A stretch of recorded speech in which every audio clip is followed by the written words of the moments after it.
குரு பிரம்மா குரு விஷ்ணு குரு மகேஸ்வரா குரு சாட்சாத் பரபிரம்மம் தஸ்மை ஸ்ரீ குருவே நமஹ. கடவுள் அருள் டிவி நேயர்களுக்கு இனிய வணக்கங்கள். வணக்கம் நண்பர்களே. ஜூலை மாத பலன் அதுல கோச்சாரங்களை முதல்ல பார்ப்போம். கிரகங்கள் எங்கெல்லாம் இருக்கு. செவ்வாய் ரிஷபராசியில் உட்கார்ந்திருப்பார். சூரியன் மிதுன ராசியில் இருப்பார். குரு உச்சம் பெற்று கடகராசியில் சுக்கிரனுடன் இருப்பார். புதன் நமக்கு வக்கரகதியில இருப்பார். கேது சிம்மராசியில, ராகு கும்பராசியில, மீனராசியில சனி, சந்திர பகவான் இந்த மாதத்தை தொடங்கி வைப்பார் அவிட்ட நட்சத்திரத்தில்.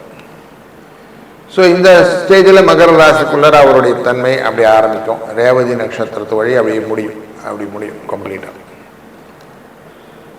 ஸோ ரேவதியிலேருந்து திருவோணம் அவிட்டம் அப்படிங்கிற ஒரு நல்ல ஒரு ஃப்ளா அப்படிங்கிற இருக்கும். அந்த ஃப்ளோ நல்லா ஃப்ளா இல்லாமல் நல்லா பார்த்துக்கணும். இந்த மாதத்தில் முக்கியமாக 6ஆம் தேதி அன்னைக்கு புத அஷ்டமின்னு வரும். இந்த குழந்தைகள் பாக்கியம் வேணும், மனதிலே கவலைகள், நிறைய லேண்டு பிரச்சனைகள், இதுக்கு எல்லாத்துக்கும் தீர்வு இந்த புதாஷ்டமி. அதனால் அன்றைய நாளில் விஷ்ணு பகவானை வணங்கி நல்ல 6 இடத்துக்கு நல்ல துளசி மாலையை வாங்கி சாத்தி பெருமாளை வேண்டிட்டா ரொம்ப நல்லது.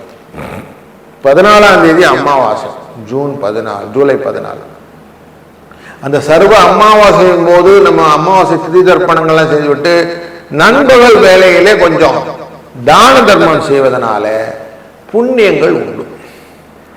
17ஆம் தேதி ஆடி பண்டிகை. சூரியன் கடகராசிக்குள்ள வந்துடுவார். புஷ்கல யோகம்னு சொல்லக்கூடிய யோகத்தை கொடுக்கக்கூடிய சூழ்நிலை வந்துடும். அன்னைக்கு ஆடி பண்டிகை நம்ம விசேஷமாக அம்பிகையை வழிபடுவது நல்லது. 19ஆம் தேதி குமார சஷ்டி, முருகனை வழிபட்டு வருது. 21ஆம் தேதி துர்கையின் அஷ்டமி, துர்கை பகவானை வழிபடுவது. 22ஆம் தேதி கருட ஜெயந்தி. இந்த பிள்ளி சூன்யம் அப்படின்லாம் இருக்கு இல்லையா, அது எல்லாத்தையும் விலகணும்னா இந்த கருட ஜெயந்தி ரொம்ப முக்கியம். 29ஆம் தேதி குரு பௌர்ணிமா. அன்னைக்கு குருவை வணங்கி நாம செய்யக்கூடிய காரியங்கள் வெற்றியை தரும்னு இருக்கு. இப்படி பூராட நட்சத்திரத்திலிருந்து பயணம் செய்து அவிட்ட நட்சத்திரம் வரைக்கும் வரக்கூடிய இந்த கம்ப்ளீட் சைக்கிள் அப்படின்னு சொல்லுவோம். அப்படி கம்ப்ளீட் சைக்கிளை சந்திர பகவான் செய்யக்கூடிய இந்த மாதத்தில் பல நன்மைகளும் உண்டு. புத பகவான் வக்கரகதியிலே இருப்பார். சூரியனும் இந்த குருவும் சேரும்போது யோகத்தை கொடுக்கக்கூடிய சூழ்நிலை இதெல்லாம் இருக்கிறதுனால ஒரு ராசிக்கும் இதனால பலன் எப்படி அப்படின்னு நம்ம தொடர்ந்து காணப்போகிறோம். வாருங்கள். வணக்கம் மேஷராசி நண்பர்களே. இந்த ஜூலை மாதத்துல உங்க ராசியினுடைய 2ஆம் இடத்துல ப்ரொடாமினன்ட்லி செவ்வாய் உட்கார்ந்திருப்பார். இந்த செவ்வாய் உங்க ராசிநாதன் 2ஆம் இடத்துல இருப்பதனால இந்த மனதில் ஆரோக்கிய விஷயத்துல நிறைய கொஸ்டின்ஸ் வந்துகிட்டே இருக்கும். குடும்பத்திலையும் சரி, தன்னிலையும் சரி, நிறைய விஷயங்கள் இதில் தான் யோசனைகள் ஓடும். 3ஆம் இடத்துல சூரியன் இருப்பார். இந்த சூரியன் 3ஆம் இடத்துல இருக்கிறதுனால, முயற்சி ஸ்தானத்தில் இருக்கிறதுனால நிறைய புதிய முயற்சிகள் எல்லாம் லாபத்தை, நன்மை தரும். முக்கியமாக அரசாங்க தொடர்பு, தந்தை வழி தொடர்பு, தன்னை முதன்மைப்படுத்திக் கொள்ளக்கூடிய காரியங்கள் இப்படின்னு இருக்கு இல்லையா, இது எல்லாத்துக்குமே நன்மையை கொடுக்கக்கூடிய சூழ்நிலை இருக்கு. புத பகவான் இந்த 3ஆம் இடத்துக்காரர் வக்கரகதியில் இருப்பார். 23ஆம் தேதி வக்கரம் நிவர்த்தியும் ஆயிடுவார். 4ஆம் இடத்திலிருந்து 3ஆம் இடத்துக்கு பயணம் செய்வார். அப்போ நிறைய மனசுல பக்தியை கொடுப்பார். உடம்புல கொஞ்சம், சரீரத்தில் கொஞ்சம் உபாதைகள் உண்டு. அலைச்சலினால் வரக்கூடிய, புத்தி தடுமாற்றத்தினால் வரக்கூடிய குழப்பங்களும் உண்டு. அதனால் கொஞ்சம் ஜாக்கிரதையாக இருக்கணும். 17ஆம் தேதி சூரிய பகவான் கடகராசிக்குள்ள வந்துடுவார். 4ஆம் இடம் அப்படிங்கிற இடம். அதனால உறவுக்காரங்களோட பேசும்போது ஜாக்கிரதையா பேசணும். வார்த்தைகளை எடுத்தறிஞ்சு பேசுறது, நான் அப்படிங்கிற மமதையில பேசுறதுல அடி வாங்குவோம். ஃப்ரெண்ட்ஸ் கூடயும் நம்ம கேர்ஃபுல்லா இருக்கணும். உச்சம் பெற்ற குரு 4ஆம் இடத்தில் இருந்தால் சிநேக விரோதம்னு உண்டு. அதனால் கொஞ்சம் ஜாக்கிரதையாக இருக்கும். அங்கே சுக்கிரன் இருப்பவர் 4ஆம் தேதி அவர் மூவ் பண்ணி சிம்ம ராசிக்கு போயிடுவார், 5ஆம் இடத்துக்கு போயிடுவார்.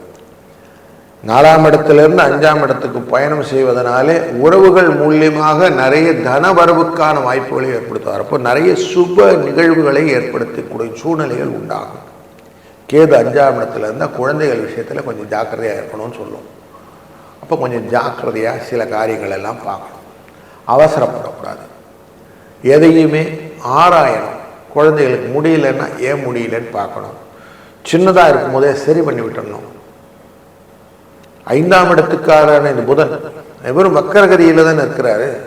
அப்போ தேவையில்லாத வார்த்தைகள் ஜாலத்திலே மாட்டிக்கொள்வீர்கள். அப்போ அந்த வக்கரத்தில் இருக்கிறதுனால புதனுடைய தன்மையின 4ஆம் இடத்தை தொடுவார். அப்போ நிறைய விஷயங்கள்ல நீங்க செய்யக்கூடிய காரியங்கள்ல 4லிருந்து 3 அப்படிங்கும்போது பயணங்களிலே சில சிக்கல்கள் உண்டாகும். 6ஆம் இடத்துக்காரர் இந்த புத பகவான் தான். அதனால் லாபத்தை கொடுக்கக்கூடிய சூழ்நிலையும் கொடுப்பாரு. சுக்கிரன் 5ஆம் இடத்தில் இருக்கிறார், 7ஆம் இடத்துக்காரர். அதனால கலத்திரத்தின் உடல்நிலையிலே பாதிப்புகள் வருவதற்கு வாய்ப்புகள் உண்டு.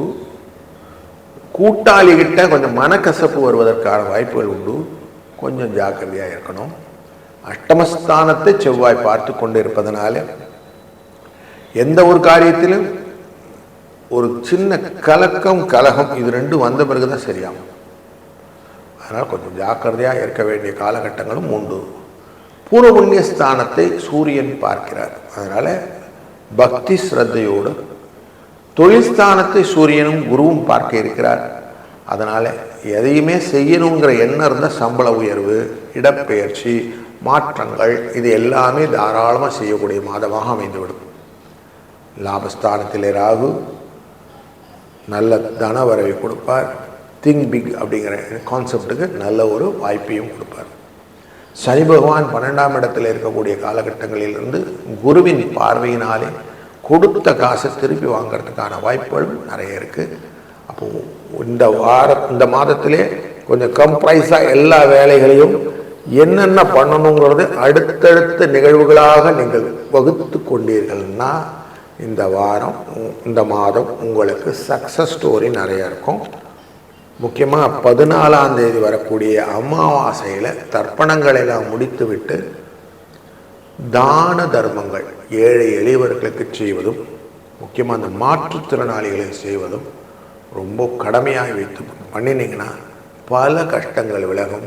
கடவுள் அருள் டிவியை பார்த்தமைக்க நன்றிகள். மேலும் இது போன்ற தகவல்களை தெரிந்து கொள்ள கடவுள் அருள் டிவியை சப்ஸ்கிரைப் செய்யுங்கள். மறக்காமல் பெல் ஐக்கானை கிளிக் செய்யுங்கள்.